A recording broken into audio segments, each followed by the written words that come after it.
머리가 이쁘네. 그래요. 자, 참미예수님. 예, 자, 우리 시작 기도할까요? 성부와 성자와 성령의 이름으로. 은총이 가득하신 마리아님 기뻐하소서. 주님께서 함께 계시니 여인 중에 복되시며 태중의 아들 예수님 또한 복되시나이다.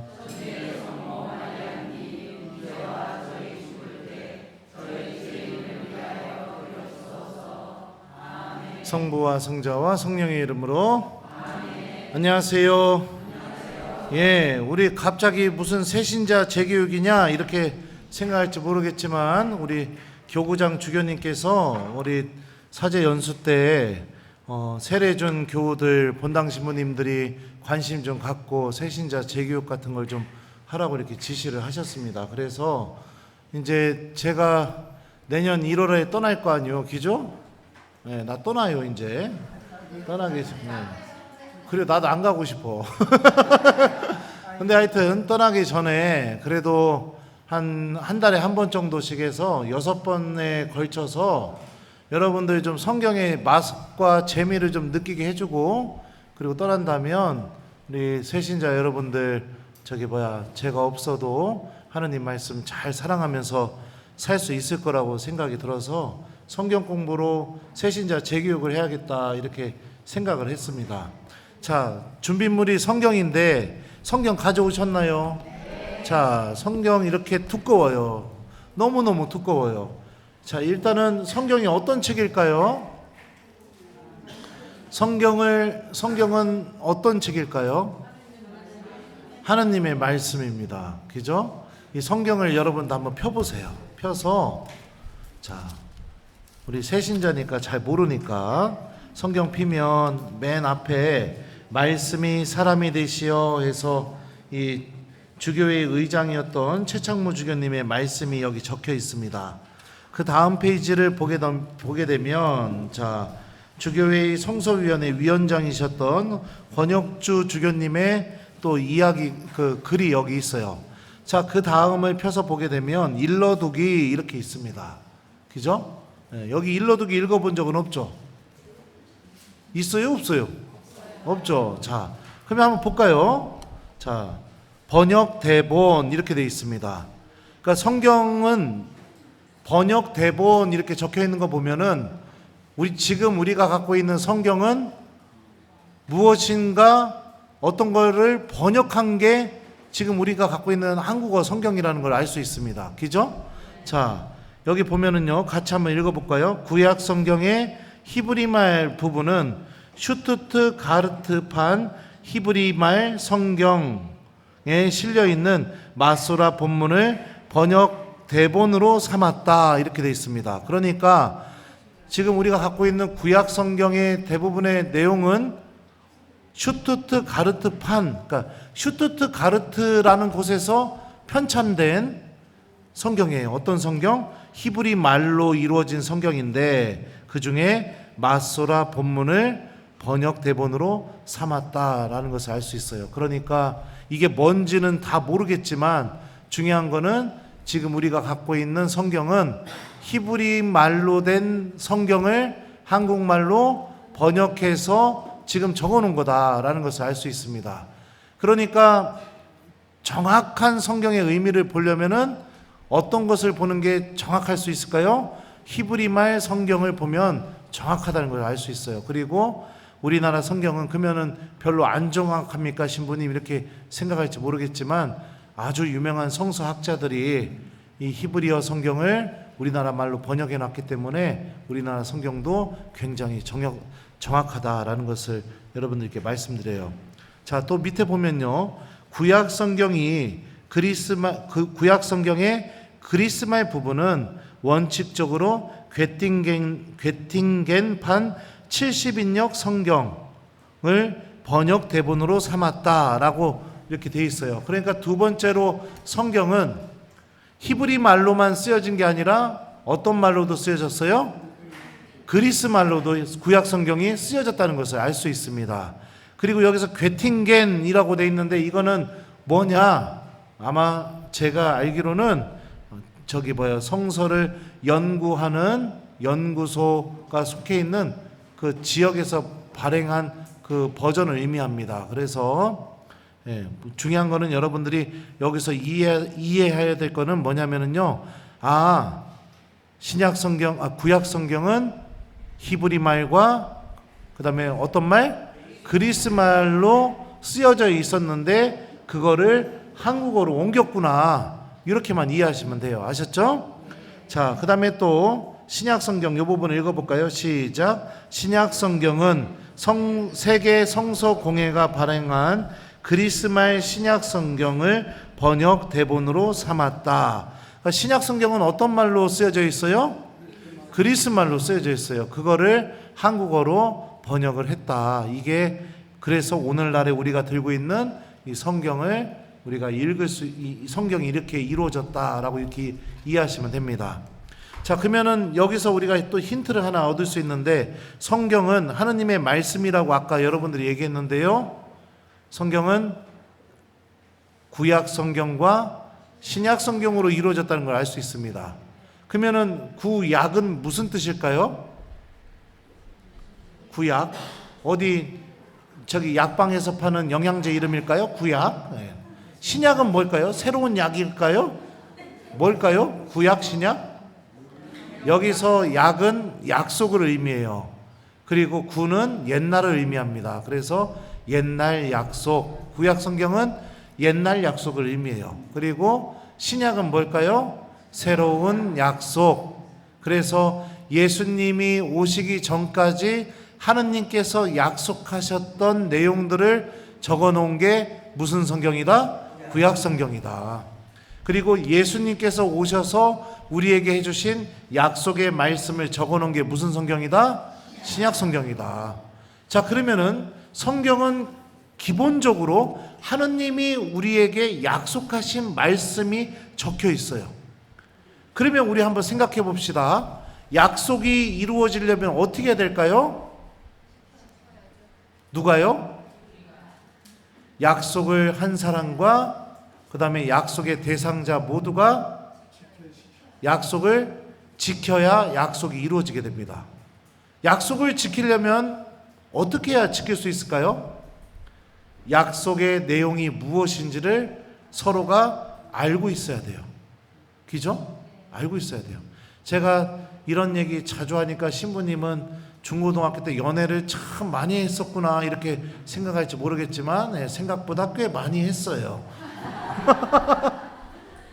옛날에 여러분들 생각해봐요. 삐삐도 없고 휴대폰도 없을 때 서로 약속을 합니다. 그죠?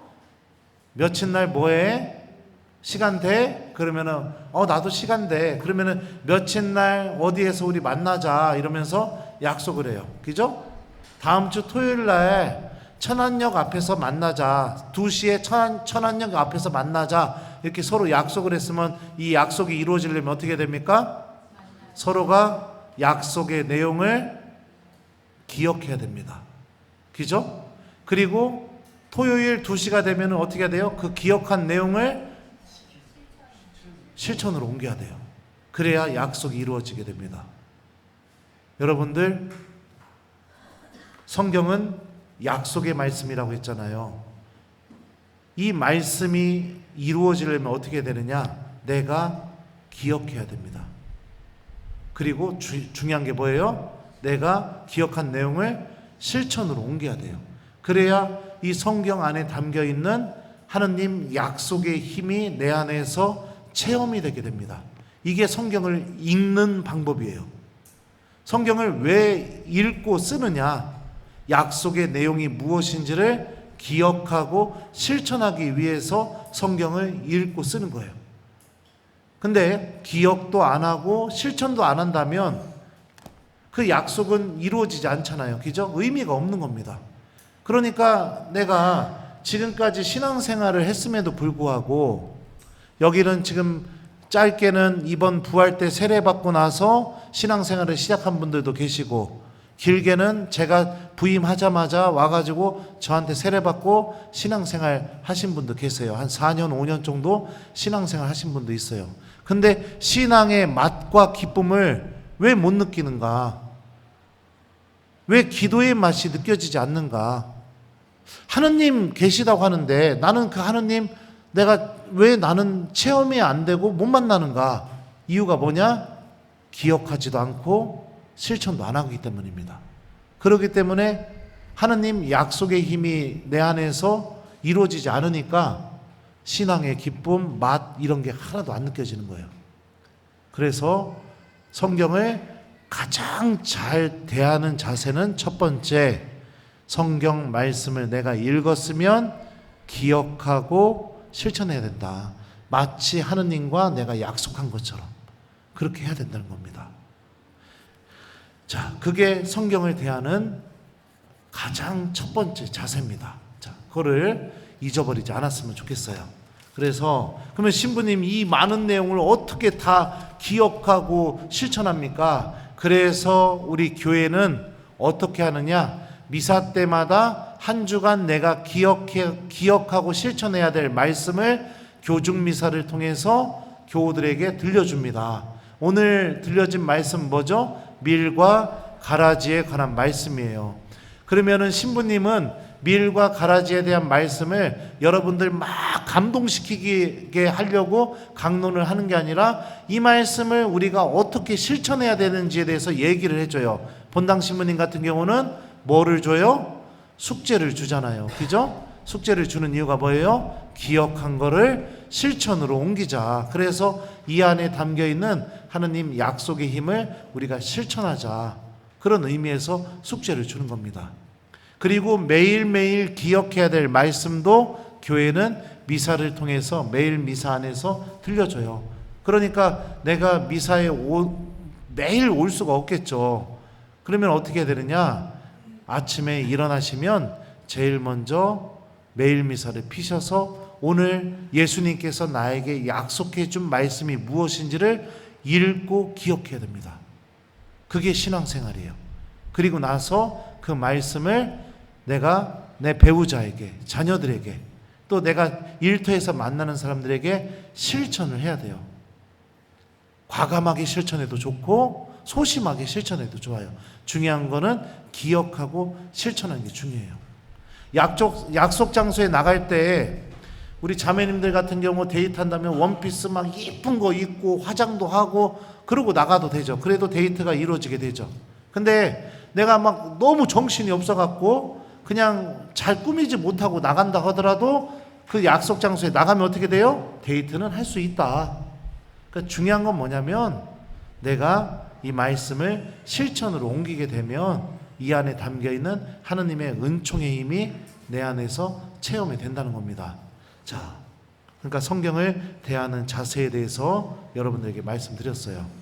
자, 그 다음에 또 성경의 내용이 하느님의 말씀이면 여기에 쓰여져 있는 그대로가 다 하느님의 말씀일까요?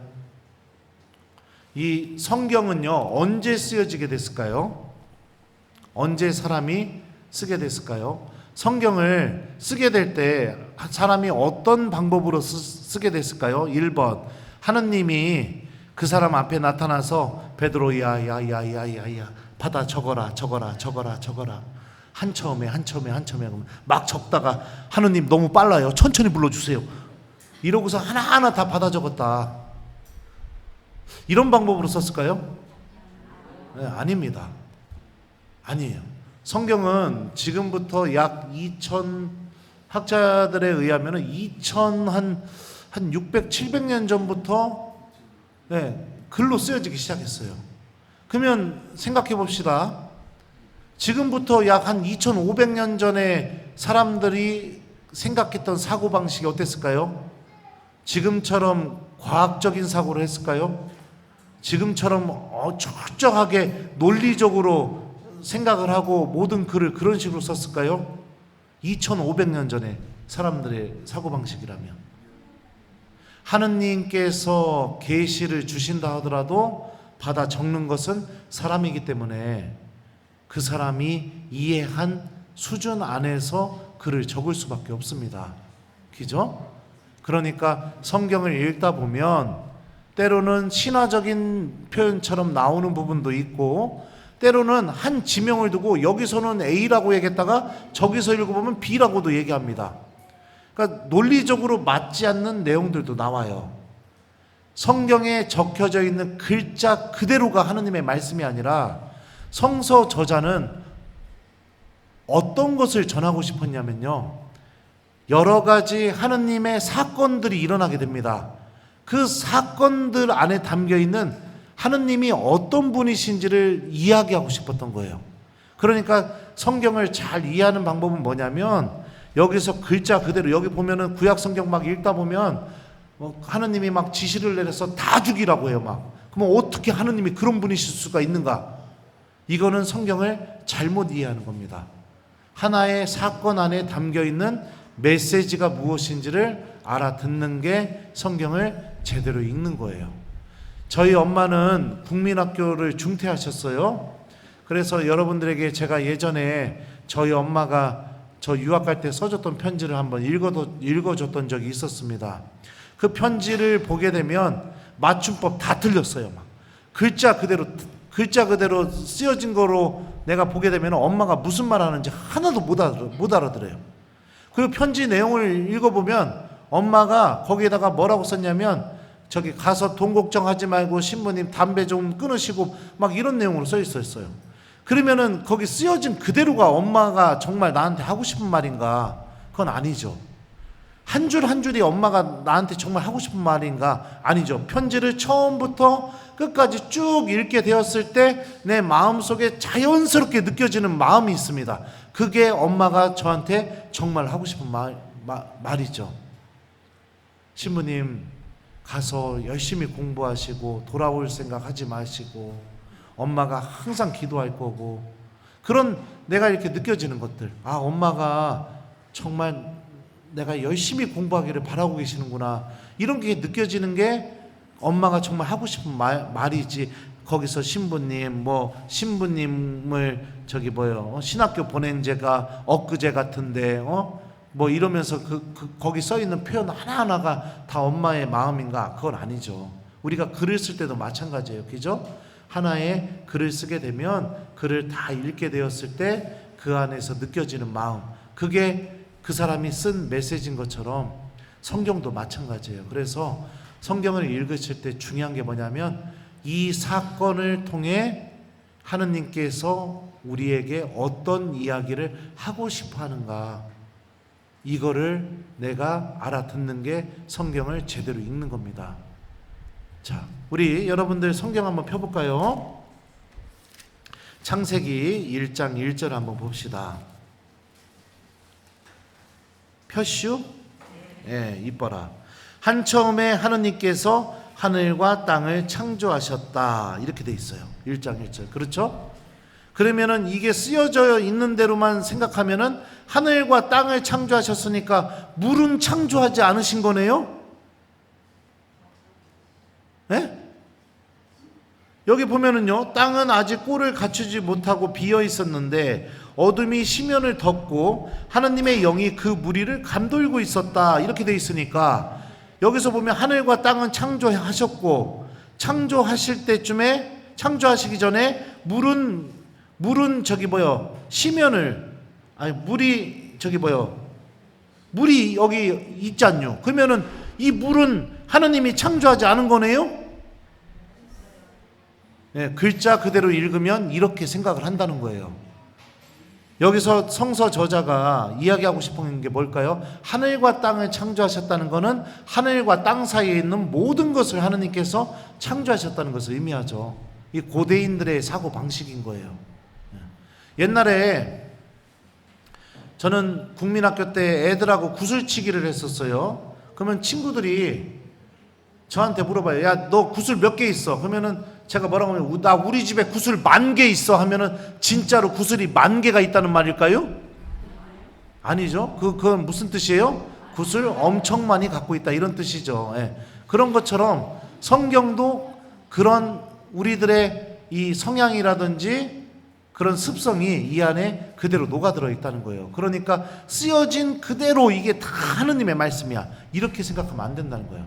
그러면 성경은 어떻게 해석하는 게 좋은가? 자, 천지 창조되어 있으면 1장 1절부터, 자, 이 천지 창조 이야기가 언제 끝나요? 자, 2장 4절까지, 그죠? 에덴 동산 나오기 전까지 여기까지 쭉 읽고 나서 고민하는 거예요. 하나님이 어떤 이야기를 하고 싶어 할까 이렇게 고민하는 거. 이게 성경을 제대로 읽는 방법입니다. 여러분들 복음도 그렇고 독서도 그렇고 어떻게 돼요? 한 줄만 여러분들에게 읽어주지 않잖아요. 미사 때, 그죠? 하나의 한 단락 전체를 읽어주잖아요. 그죠? 그 이유는 뭐냐면 그 단락 전체를 읽고 그 안에 담겨있는 뜻이 무엇일까, 메시지가 무엇일까 이렇게 알아듣는 거예요. 그러니까 이 표현이 뭐지? 이 단어가 뭐지? 처음에는 이렇게 궁금할 수 있을지 모르겠지만 전체의 이야기를 통해 하나님이 우리에게 건네고 싶어하는 메시지가 무엇인지를 알아듣는 거. 이게 성경을 제대로 읽는 방법이다. 자, 그래서 우리 첫 시간이니까 창세기 1장 1절부터 여러분들 이거 다 읽으면 시간이 다 지나가는데 어떡하지? 자, 한번 제가 집에서 읽어오라고 해요. 자, 한번 제가 한번 이렇게 보죠. 자, 2절입니다. 3절. 하느님께서 말씀하시기를 빛이 생겨라 하시자 빛이 생겼다. 하느님께서 보시니 그 빛이 좋았다. 하느님께서는 빛과 어둠을 가르시어 빛을 낮이라 부르시고 어둠을 밤이라 부르셨다. 저녁이 되고 아침이 되니 첫날이 지났다.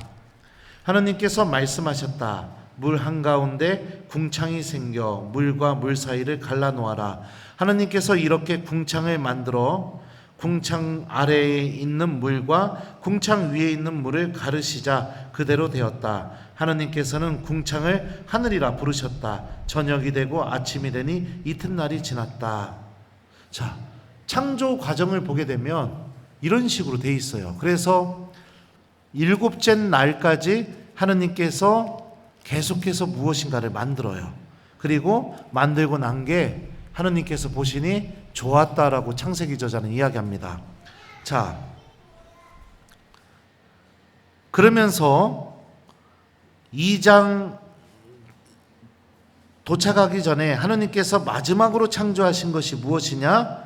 26절이에요. 하느님께서 말씀하셨다. 우리와 비슷하게 우리 모습으로 사람을 만들자. 그래서 그가 바다의 물고기와 하늘의 새와 집짐승과 들짐승과 땅을 기어다니는 온갖 것을 다스리게 하시자. 하느님께서 이렇게 당신의 모습으로 사람을 창조하셨다. 하느님의 모습으로 사람을 창조하시되 남자와 여자로 그들을 창조하셨다. 이렇게 돼 있어요. 그리고 나서 다 창조하신 다음에 마지막에 어떻게 하느냐? 자, 30절이에요. 하느님께서 보시니 손수 만드신 모든 것이 좋았다. 참 좋았다. 저녁이 되고 아침이 되니 엿새 날이 지났다. 자, 그리고 나서 마지막 날 하느님께서는 하시던 모든 것을 마치시고 쉬셨다라고 이렇게 되어 있습니다. 자, 첫째 날에는 빛을 창조하시고 둘째 날에는 무엇을 창조하셨나요? 하느님께서요? 네? 자, 하늘을 아니죠. 물을 갈라가지고 하늘을 창조하셨죠. 그 다음에 하늘과 바다를 창조하셨죠. 셋째 날에는 또 뭐를 창조하셨을까요? 네, 그러니까 땅과 바다를 창조하셨네요. 그러니까 둘째 날은 하늘을 창조하셨고, 셋째 날에는 땅과 바다를 창조하셨고, 그죠? 그 다음에 넷째 날에는요, 하늘의 별과 그 다음에 표징, 절기, 날, 해 이런 것들을 창조하셨죠. 다섯째 날에는요, 자, 물에는 생물이 우글거리고 새들은 땅 위 하늘 궁창 아래를 날아다녀라 해갖고 온갖 종류의 새들을 창조하셨죠. 그죠? 예. 그리고 물 속에서 우글거리는 거 뭐죠? 물고기. 그죠? 예. 자, 창세기가 어떤 이야기를 하고 싶어 할까요? 이 7일간의 창조 이야기를 통해서 어떤 이야기를 하고 싶어 할까요? 하느님이 정말로 창조하신 것. 창세기는 첫 번째 세상 모든 만물과 우리 모두를 하느님께서 창조하셨다는 것을 얘기합니다. 그죠? 이거를 한번 보세요. 그리고 하느님께서 또 창조하신 게 뭘까요? 무엇을 창조하셨을까요? 자, 하느님께서 창조하시기 이전의 상태를 한번 봅시다. 창세기 1장 2절이에요. 땅은 아직 꼴을 갖추지 못하고 비어 있었는데 어둠이 시면을 덮고 하느님의 영이 그 무리를 감돌고 있었다. 이렇게 돼 있어요. 여기서 꼴을 갖추지 못했다는 것은 무엇을 의미할까요? 자, 여러분들 언제 이런 소리예요? 아우, 언제쯤이면 사람 꼴을 갖출까? 에? 제대로 못 살 때, 그죠? 꼴을 갖추지 못하다는 것은 무엇을 의미하느냐?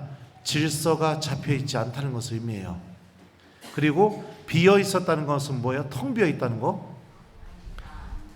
아무것도 없다는 것을 의미합니다. 공허하다는 것을 의미해요. 자, 그리고 어둠이 모든 것을 덮고 있었습니다. 창조 이전의 상태는 어떤 상태냐? 질서가 없었고 텅 비어 있듯이 공허하고 모든 것이 캄캄한 어둠이었습니다.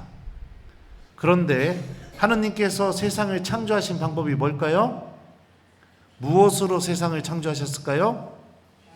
말씀으로. 세상에 그러니까 질서가 없고 텅 비어 있고 어둠 속에 놓여 있던 세상이 하느님의 말씀이 들리게 되자, 7번의 하느님의 말씀이 들리게 되자 어떤 일이 벌어져요? 질서가 잡히게 됩니다.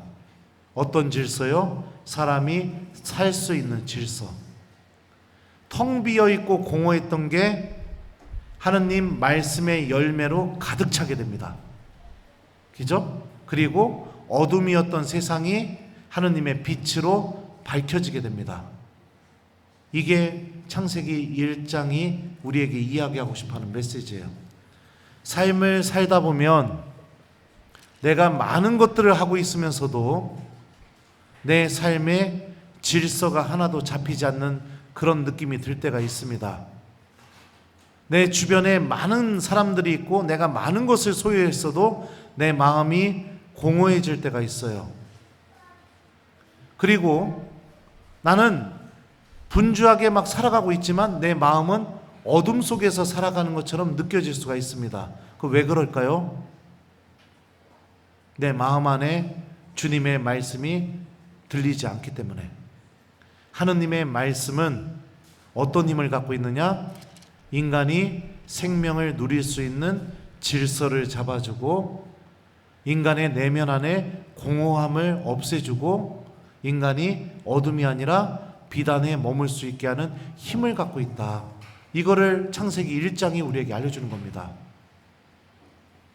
만약에 여러분들 공허하고 외롭고 내 삶이 하나도 질서가 잡혀있지 않고 내가 자꾸 어둠 속에 있는 것처럼 느껴진다면 창세기 1장이 우리에게 이야기하는 것처럼 주님의 말씀을 잘 들어보십시오. 그러면 여러분들의 삶 안에 하느님이 잡아주시는 생명의 질서가 잡히게 될 겁니다. 생명의 질서가요.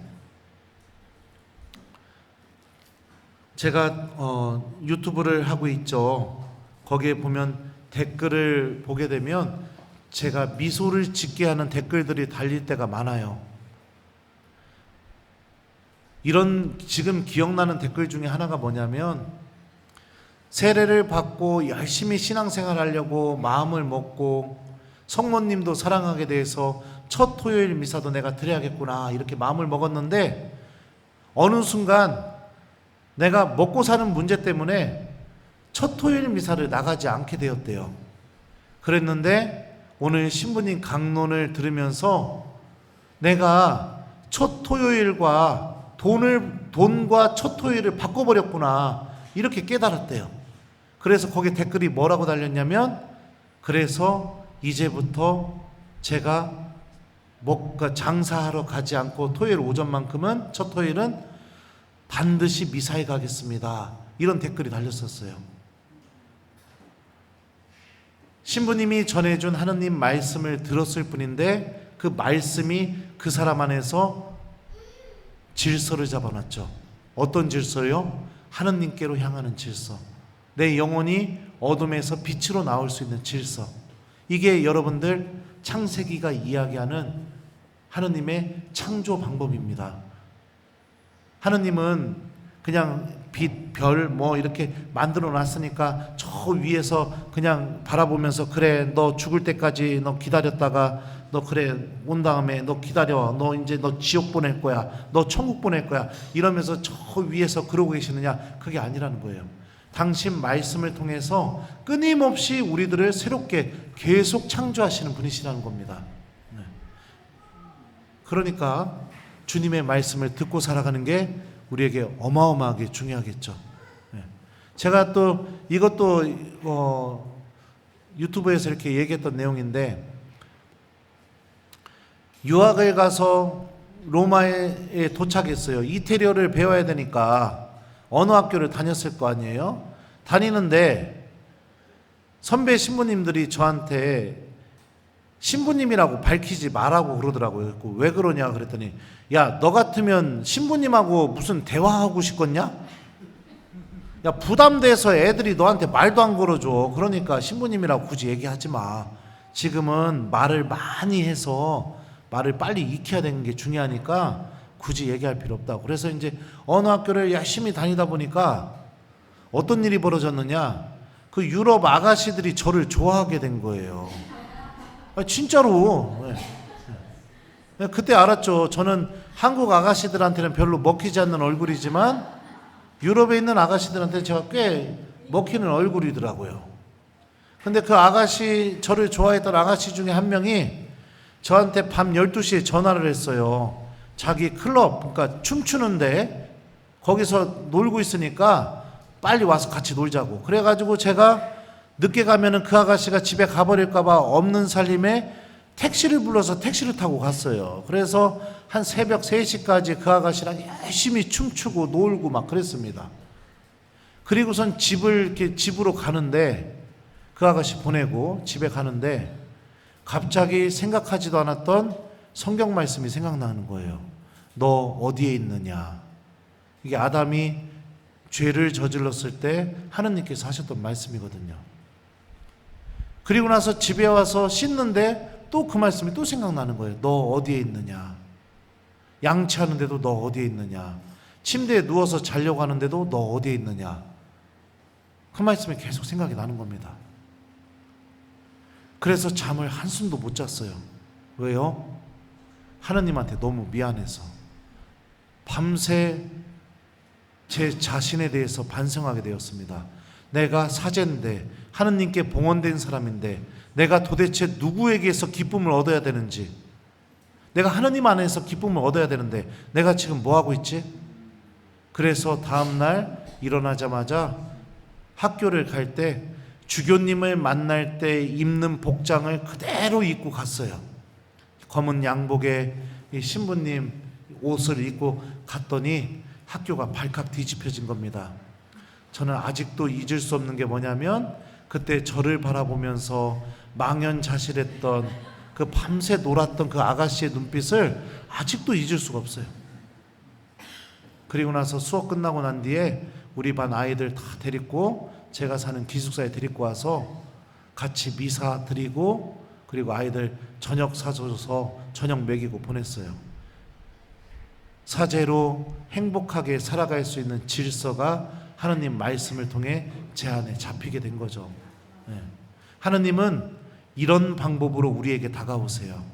그러니까 성경에 대해서 관심도 없고 기억도 안 하고 실천도 안 하는 사람에게는 하느님이 그 사람 안에서 당신이 어떤 분이신지를 알려주실 수 있는 방법이 없어요. 왜냐하면 내가 문을 닫아버리고 막아버렸기 때문에.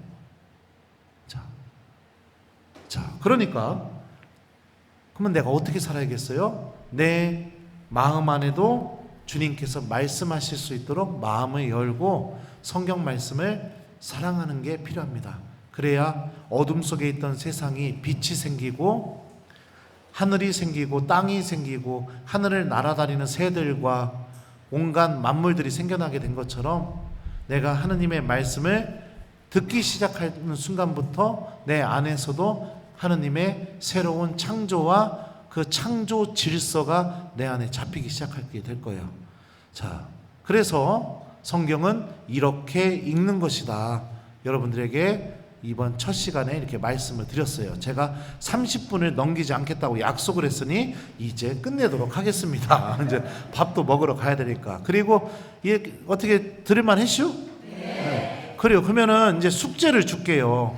다음 달까지 여러분들 창세기를 좀 펼치셔서 창세기 한 12장까지만 좀 읽고 오세요. 아셨죠? 그래서 또 신부님하고 창세기 12장까지 다 다룰 수는 없겠지만 여러분들하고 같이 이렇게 보면서 아, 성경을 또 이렇게 읽는 거구나. 그렇게 되는 본문들을 하나 선정해서 여러분들과 또 같이 한번 살펴보도록 하겠습니다. 그래서 저의 목적은 뭐냐면 여러분들이 성경에 맛들이게 하는 게 저의 목적입니다. 아, 성경이 이렇게 재밌구나.